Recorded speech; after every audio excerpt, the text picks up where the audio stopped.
Misalnya ana sahabat sugih, takokane pundi? Yas'aluna kama za yunfikun. Nabi kula niku sugih. Duit kula tak kekno sinten. Saiki ora ngarep wong sugih ngaku sugih. Lho sahabat kok takok mlete lho, sing sugih takok yas'aluna kama za yunfikun. Kanjeng Nabi kula niku sugih. Tak kekno sinten duit kula. Jare Kanjeng Nabi ya kekno keluargamu, kekno ngene-ngene.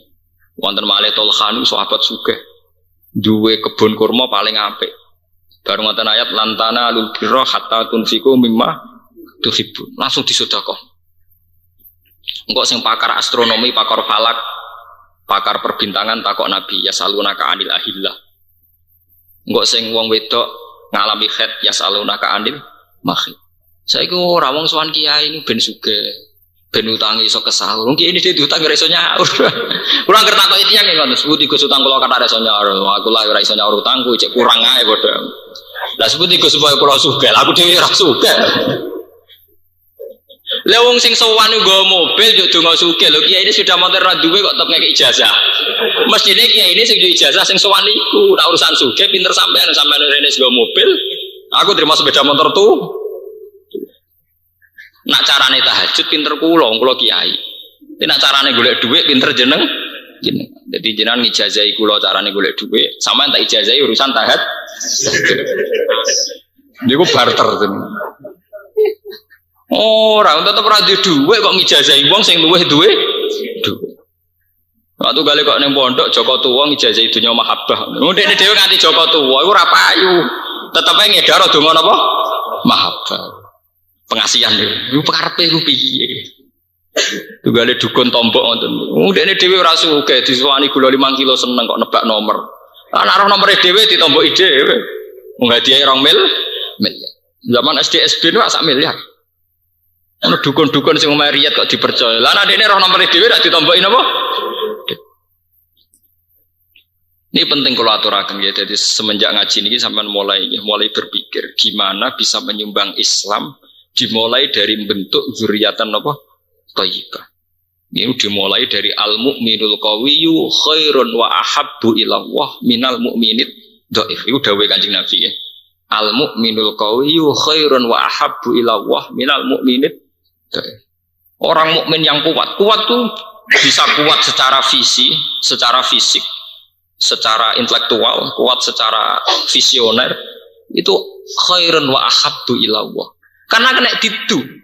Orang mukmin yang kuat secara fisik, secara intelektual, secara materi kena didu.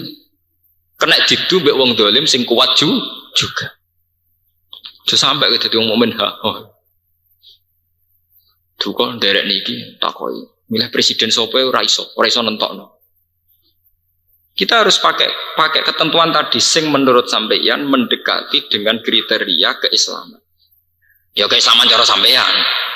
Ya Islam macam-macam lah bentuknya, stabilitas nasional ya Islam, jilbaban ya Islam, kok ngukurnya jilbab toh, ya adil. Mau Islam ora bakal jilbab toh, urusan kekuatan Islam itu ora jilbab toh, ya adil. Urusan jilbab ya gegere kak, ora karuan.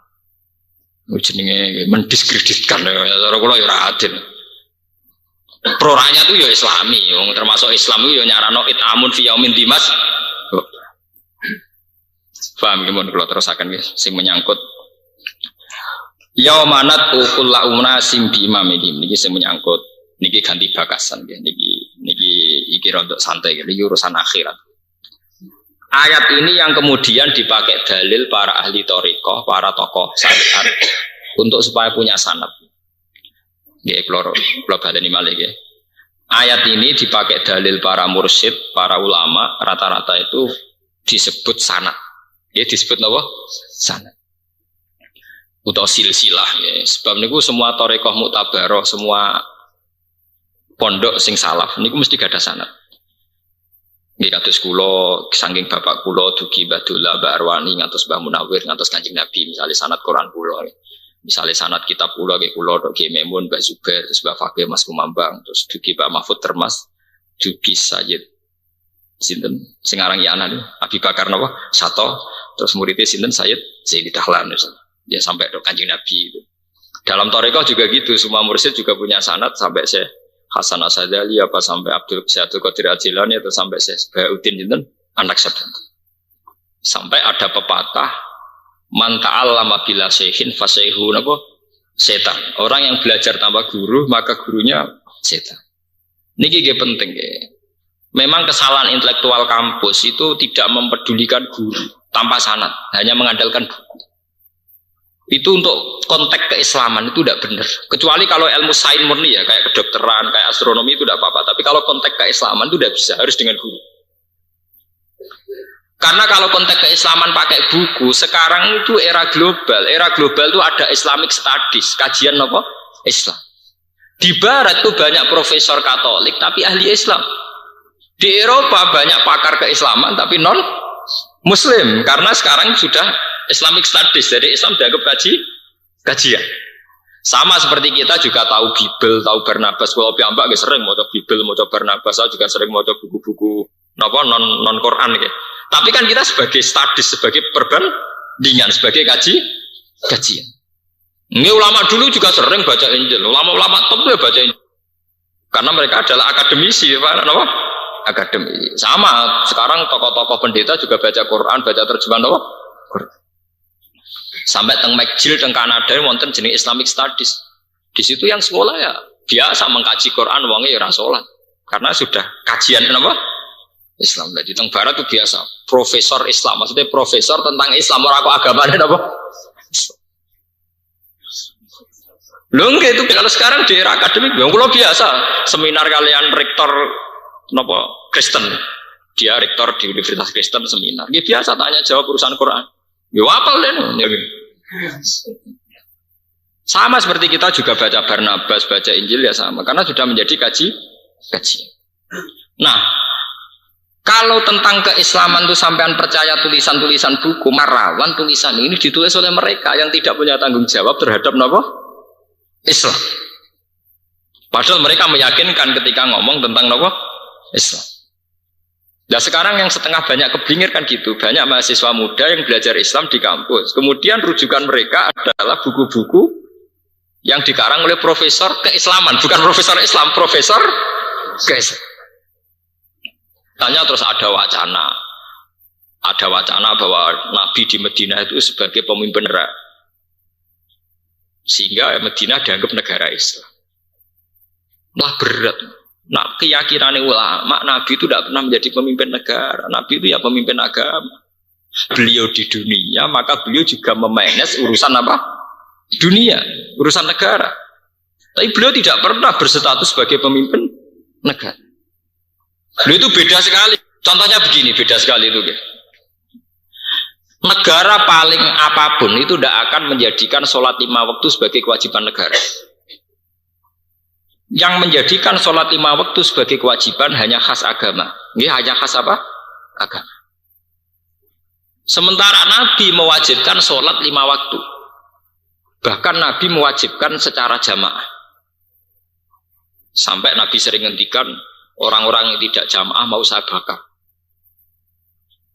Tapi karena anak-anak ini belajar Islam di kampus, yang mereka dengar malah versi begini. Nabi adalah tokoh agama yang toleransi. Di Madinah bertetangga dengan Yahudi Nasrani, dan Nabi berhubungan secara baik. Dia tahu sampai nak sering berhubung mesti khasnya mereka nak nyifati Nabi itu apa? Toleransi. Cara bertetangga dengan orang Yahudi, orang Nasrani. Tapi kalau versi ulama, ya sama. Memang secara sejarah Nabi di Madinah itu ditanggo Yahudi, ditanggo Nasrani.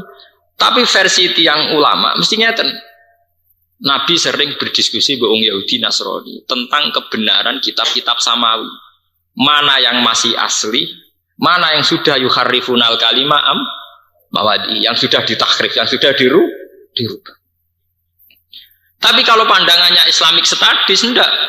Nabi bagi kekuasaan dengan non-muslim di Madinah, sehingga ada area muslim, ada area non-muslim. Itu beda sekali cara pandang apa? Beda sekali. Sehingga akibat dari itu adalah jebolan kampus rata-rata cenderung sekulerisme. Berpaham apa? Sekulerannya melihat agama hubungannya dengan non-muslim saja. Santri cenderung pasif. Kancanan orang pada santrine angel ra karuan. Akhirnya pada ra bener ya, kalau sudah begitu pada ra bener. Karena apa itu tadi belajarnya tanpa apa? Pokoknya dia baca buku, dianggap itu rasional, dianggap itu menggairahkan, menarik, diikuti. Sebab itu penting ya mana tuh kullu nasim bi imami. Mulane kula sawi niku ngendikane ulama-ulama niku.